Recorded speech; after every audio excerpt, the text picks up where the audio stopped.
कहते हैं कि किसी के अच्छे समय में हम किसी का साथ दे या ना दे, किसी के साथ खड़े रहे या ना रहे, लेकिन किसी के बुरे समय में हमें उसका साथ कभी भी नहीं छोड़ना चाहिए। एक बार एक शिकारी शिकार करने के लिए जंगल में जा पहुंचा।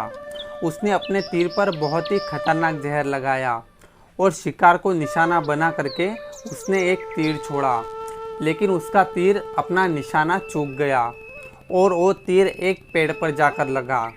वो पेड़ बहुत ही हरा भरा था और उस पेड़ पर बहुत सारे तोते भी रहते थे। जैसे ही वह जहरीला तीर उस पेड़ पर जाकर लगा तो वो पेड़ धीरे धीरे करके सूखने लगा और उस पेड़ पर जो भी तोते रहते थे वो एक एक करके उस पेड़ को छोड़कर जाने लगे। उस बड़े से पेड़ के कोटर में एक बूढ़ा सा तोता भी रहता था, जो कि बहुत ही धर्मात्मा और अच्छे मन का था। सभी तोते उस पेड़ को छोड़कर जाने लगे थे, लेकिन वो बूढ़ा तोता जाता था, दाना लेकर के आता था और उसी कोटर में आकर बैठ जाता था। परंतु वो बूढ़ा तोता उस पेड़ को छोड़कर जाने के लिए तैयार नहीं था। बूढ़े तोते के साथियों ने कई बार आकर उसे समझाया कि ये पेड़ धीरे धीरे सूख रहा है और किसी दिन गिर भी जाएगा, चलो किसी और पेड़ पर जाकर रहते हैं। परंतु वो बूढ़ा तोता वहाँ से जाने के लिए तैयार नहीं हो रहा था। अब ये बात देवराज इंद्र तक पहुँची।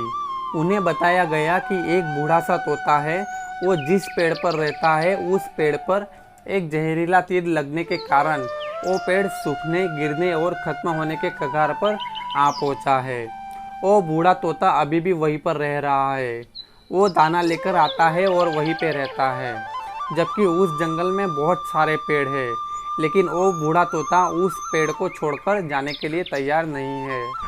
देवराज इंद्र प्रकट हुए और उस बूढ़े तोते से कहने लगे कि आप बहुत धर्मात्मा हैं, आप बहुत ही अच्छे मन के हैं, लेकिन आप इस पेड़ को छोड़कर किसी और पेड़ पर चले जाइए, क्योंकि ये पेड़ कुछ ही दिनों में गिर जाएगा। तालाब के पास बहुत सारे बड़े बड़े और हरे भरे पेड़ हैं, बड़े बड़े कोटर हैं, उन पेड़ों पर फल भी लगे हुए हैं, उन्हें वहीं पर तोड़कर आप खा सकते हो, परंतु यहाँ से आप चले जाइए। वो बूढ़ा तोता बोला, मुझे माफ़ कीजिएगा, इस पेड़ ने मुझे जीवन दिया है, शिकारियों से मेरी रक्षा की है, हर मौसम में मेरे साथ रहा है, ये कोटर ही मेरा घर है, यहाँ पे मैं पला बड़ा हूँ, इस पेड़ को मैं छोड़कर कैसे जा सकता हूँ। इस पर संकट आया है तो क्या मैं इसे छोड़कर चला जाऊँ? मैं ऐसा कभी भी नहीं कर सकता। देवराज इंद्र तोते की इस बात से बहुत प्रसन्न हुए। उन्होंने तोते से कहा कि मैं आपके इस बात से बहुत खुश हूँ, मांगो जो आपको मांगना हो।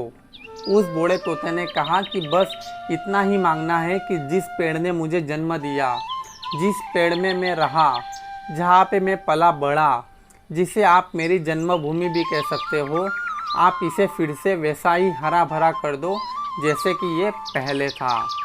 देवराज इंद्र ने अमृत से उस पेड़ को सींच दिया और पहले की तरह हरा भरा कर दिया। अब वापस से उस पेड़ पर आकर बाकी तोते भी रहने लगे।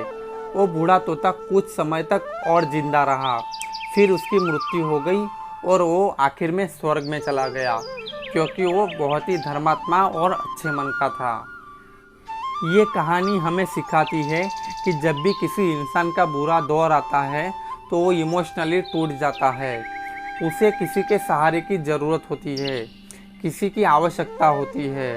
अगर आप ऐसे समय में उसे छोड़कर चले जाएंगे, उससे बात नहीं करेंगे, मुंह मोड़ लेंगे, तो आपसे बुरा कोई नहीं है, क्योंकि आप किसी के सुख में किसी का साथ दे या ना दे, लेकिन उसके दुख में आपको किसी का साथी ज़रूर बनना चाहिए। दोस्तों, आज की कहानी कैसी लगी कमेंट में ज़रूर बताइएगा और हमारे इस वीडियो को लाइक, शेयर एंड सब्सक्राइब करना मत भूलिएगा।